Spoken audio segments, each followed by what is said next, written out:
Hey guys, welcome back to my channel. So I'm going to be showing you how to do a full highlight and contour cream and powder.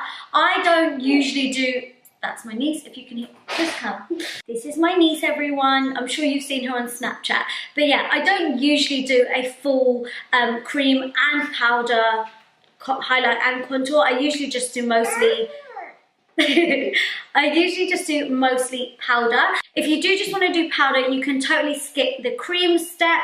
That's what I tend to do. But if you did want to do the whole shebang, then this is how you do it. If you do use cream and powder, it's really good for getting a really strong and harsh contour. So it's great for like nights out or pictures and things like that. But day to day, if you just want a nice general contour, a bit of structure and definition, then powder is also just as good. So guys, if you want to know how to do a full cream and powder contour and highlight, especially for Asian skin tones, because these are the kind of shades that I like to use, then please do keep on watching. If you do like this video, make sure you give it a big thumbs up, comment down below, and make sure you subscribe. Thanks guys. So first things first, we're going to jump in with highlighting, and I'm going to use a full coverage concealer to do this, and this is my Tarte Shape Tape Concealer, and I'm just applying this underneath my eyes first. This is to cover up any dark circles, but also we want to highlight the center of our face.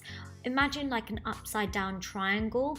That is how I'm going to highlight, if that makes sense. So just underneath the eyes, then I'm going to do down the bridge of my nose, the top of my forehead, or the center of my forehead, sorry, and Cupid's bow and chin. So just imagine there's an upside down triangle. Then to cream contour, I've got this iconic London cream contour kit, and I'm taking the darker shade of it, and this is such a lovely cream contour kit to use. It's so nice and creamy and easy to blend. I'm applying this in the hollows of my cheeks, on my temples, and also just on my chin, underneath my chin, sorry, and down the sides of my nose. Now, if you have a larger forehead than me, you can take it along the top of your whole forehead, but I have a smaller head, so just the sides works for me. Just remember guys, it's not one size fits all for contouring. You've got to do what's right for your face shape, and this is what works for my face shape. So yeah, I'm just using this iconic London brush. I'm going to list all the brushes I'm using for this video down below in the description box. And yeah, I'm just blending this out, and you can see how easy this cream contour blends. It's so quick and easy, honestly. It works like an absolute dream. So I'm just blending this into the skin by like patting over the area. I'm like kind of stippling it into the foundation that I'd already applied beforehand. By stippling the product, you're kind of keeping it there in the same place, so you're not moving the product around too much. So you're going to keep it where you've placed it, if that makes sense, but still blending it into the foundation and into the skin so that it looks nice and flawless and seamless. So you want to get rid of those harsh lines, but you still want them to be there and still be visible, but just softly blended, if that makes sense. And then to blend out my nose contour, I'm just taking a smaller brush to do this, and then I'm just softly blending this down the sides of my nose.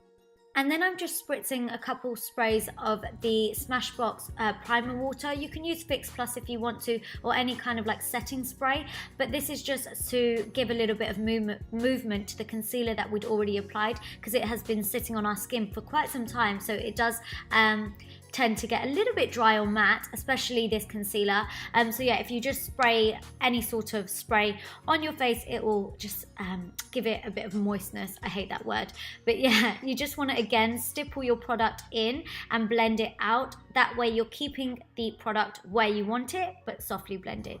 Then to cream highlight. So you can't cream highlight on top of powder. So if you want to cream highlight, now is the time to do so. And I'm using my Huda Beauty Gold Sands 3D highlighter palette. And I'm taking the cream highlight called Fiji from the same palette. And just on my finger, I'm just patting this into the skin, onto the top of the cheekbones, and also just down the bridge of my nose. So now we're all done with cream products, we're going to go in with our powder products, and I'm going to go in with my Morphe contour palette, and I'll leave the name of it down below.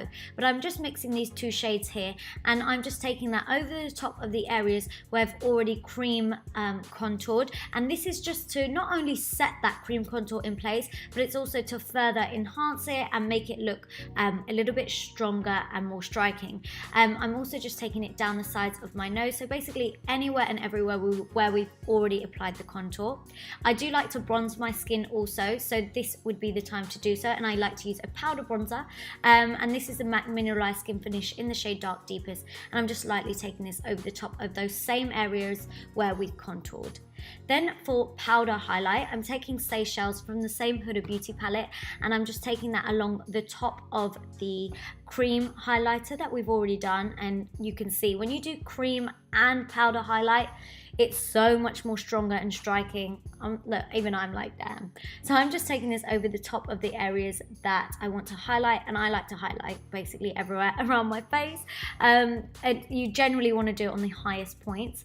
And then just to clean up that contour and make it look a little bit more sharp, I'm using my Laura Mercier translucent setting powder just underneath to make it look sharp, and then I'm dusting it off straight away. Now this step isn't a must, but I do like my skin to look glowy, so I'm just taking the shade Tahiti from the same Huda Beauty palette just over the areas where I've contoured to make it look nice and soft and glowy. And then for blush, I'm taking the shade Zanzibar from the same palette, and I'm just running this along the apples of the cheeks and back towards that contour. But this is the finished look, guys. I really hope you liked it. I hope you learned something. Give it a big thumbs up if you did. Comment down below, and don't forget to subscribe for more. Bye-bye. Bye-bye. Yeah.